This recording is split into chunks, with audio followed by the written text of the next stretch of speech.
কাকিমা, দেখেছো বাইরে কেমন ঝড়ো বাতাস হচ্ছে? আমার তো দেখেই কেমন ভয় ভয় করছে। ভয় পাস না, আমি তো আছি।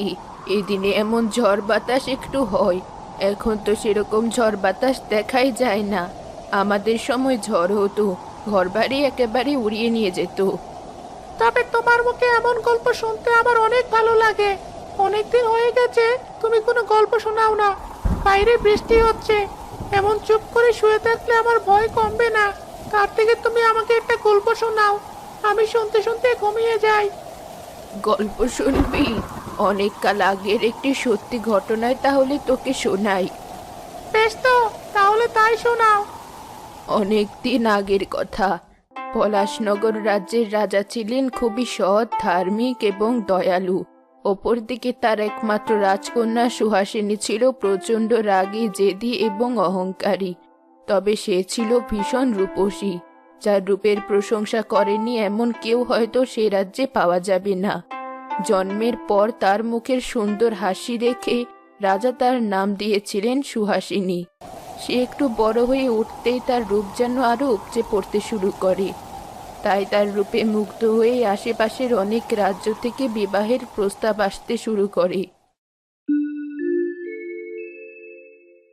মহারাজ, সারাদিন রাজ্য আর রাজ্যের মানুষদের নিয়ে ব্যস্ত থাকেন। নিজের ঘরে যে আপনার আদরের মেয়ে বড় হয়ে গেছে, সেদিকে কি খেয়াল রেখেছেন? আমি মা হয়ে একা আর কত ভাববো। নিজের ঘরের খোঁজ না রেখে, খেয়াল না রেখে শুধু রাজ্যের খেয়াল রাখলে হবে? সবই খেয়াল করি রানী। ঘরের খেয়াল আর বাইরের খেয়াল কি এক হলো? তুমি আমার রানী হয়ে যদি আমাকে এতটুকু না বোঝো তাহলে কি করে হয়?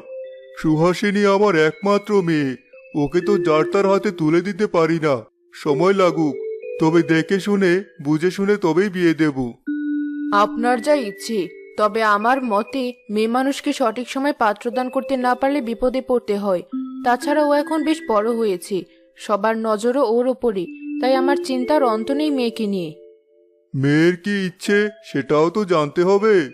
তার সাথে আগে আলোচনা করাটা জরুরি। তার মতামত ছাড়া আমরা কিছু করতে পারি না রানী। সে এখন যথেষ্ট বড় হয়েছে, নিজের ভালো মন্দ বুঝতে শিখেছে। শুধু আমরা ওর ওপর চাপিয়ে দিলে তো হবে না। তবে কি তাকে এক্ষুনি ডেকে পাঠাবো মহারাজ?